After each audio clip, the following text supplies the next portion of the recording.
बुज़ुर्गों और साथियों, वैसे तो जहाँ तक मेरा ख़्याल है काम ठीक ठाक चल रहा था वहाँ से भी।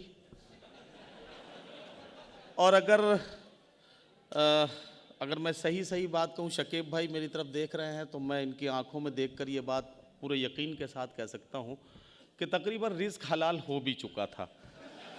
लेकिन आप लोग इतना अच्छा सुन रहे हैं और कई ऐसे बहुत ज़िम्मेदार लोग यहाँ तशरीफ़ रखते हैं, तो मुझे भी ये लालच था कि मैं भी आपकी खिदमत में कुछ अपने टूटे फूटे मिसरे पेश कर सकूं और आपकी दुआएं मुझे भी हासिल हो जाएं, तो मेरे भी बाल बच्चे पल जाएंगे, आपका कोई नुकसान नहीं होगा। इजाज़त है साहब, पढ़ूं?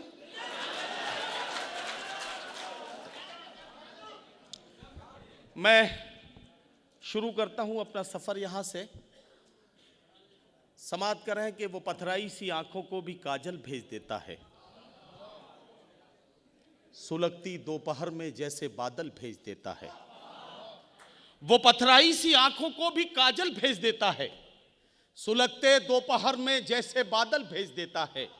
जहां वाले उसे जब याद करना भूल जाते हैं, जमीनों की तहों में कोई हलचल भेज देता है।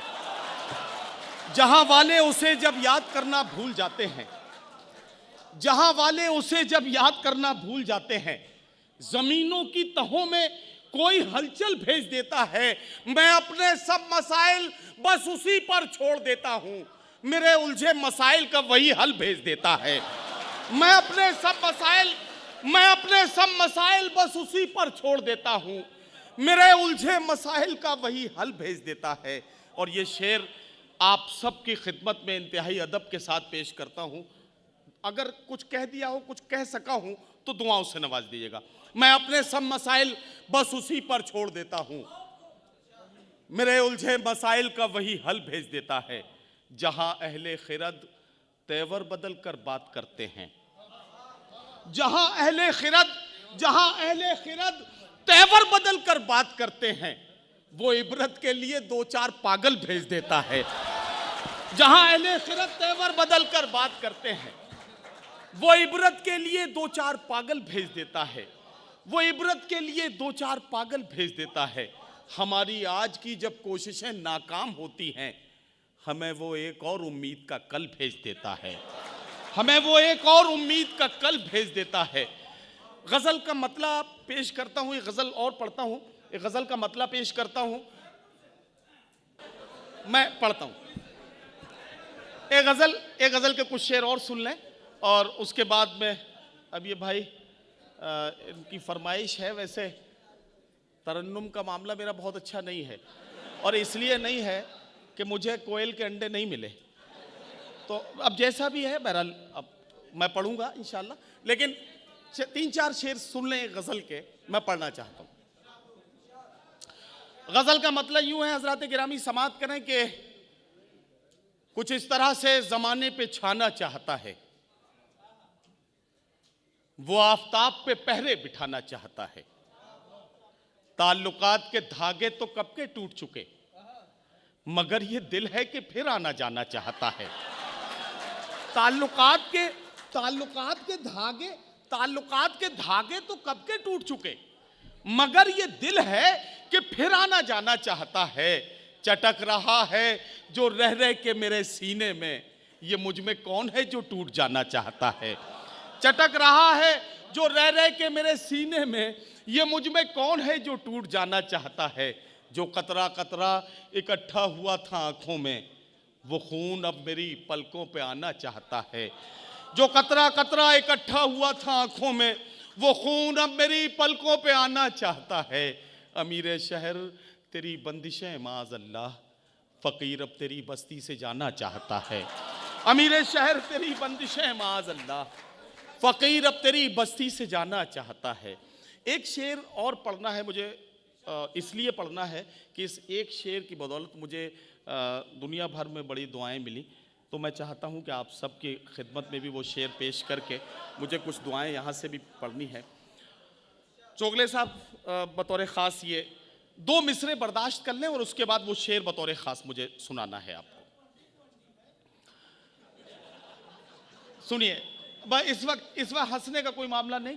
मैं सारे वो काम जानता हूं जिसकी जरूरत है, लेकिन इस वक्त कोई हंसने का मामला नहीं। बहुत संजीदगी के साथ ये चार मिसरे सुनो। जमाना जिसके लिए एहतमाम करता है वो मेरे दिल के खंडर में कयाम करता है। जमाना जिसके लिए एहतमाम करता है वो मेरे दिल के खंडर में कयाम करता है। और अब ये शेर सुन लीजिए, जितने भी बुजुर्ग यहाँ बैठे हैं इन तमाम बुजुर्गों के कदमों में रखता हूँ। और अगर आपको लगता है कि आपके आसपास और आपके खुद के घर आंगन का यही किस्सा है, यही सच्चाई है, तो मुझे अपनी दुआओं से नवाज दीजिएगा। जमाना जिसके लिए एहतमाम करता है वो मेरे दिल के खंडर में कयाम करता है। ज़ईफ बाप से जो बात तक नहीं करता, ज़ईफ बाप से जो बात तक नहीं करता, अमीर शहर को झुककर सलाम करता है। ज़ईफ बाप से जो बात तक नहीं करता।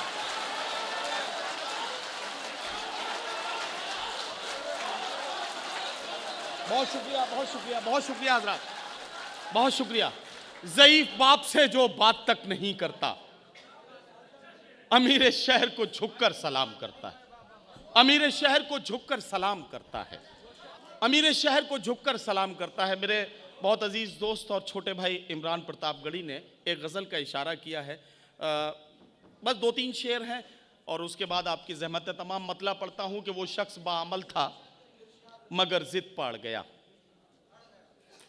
वो शख्स बाअमल था मगर जिद पाड़ गया, अपनों से दूर होके मुसीबत में पड़ गया। अपनों से दूर होके मुसीबत में पड़ गया। और अब ये शेर देखें कि मिट्टी से अपनी जो भी वफाएं न कर सका। वो शख्स बाअमल था मगर जिद पाड़ गया, अपनों से दूर होके मुसीबत में पड़ गया।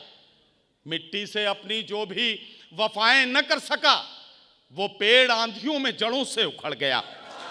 मिट्टी से अपनी जो भी वफाएं न कर सका, वो पेड़ आंधियों में जड़ों से उखड़ गया। वो पेड़ आंधियों में जड़ों से उखड़ गया। उसने भी सबके साथ मेरी की मुखालिफत, उसने भी सबके साथ मेरी की मुखालिफत, जिसके लिए मैं सारे जमाने से लड़ गया।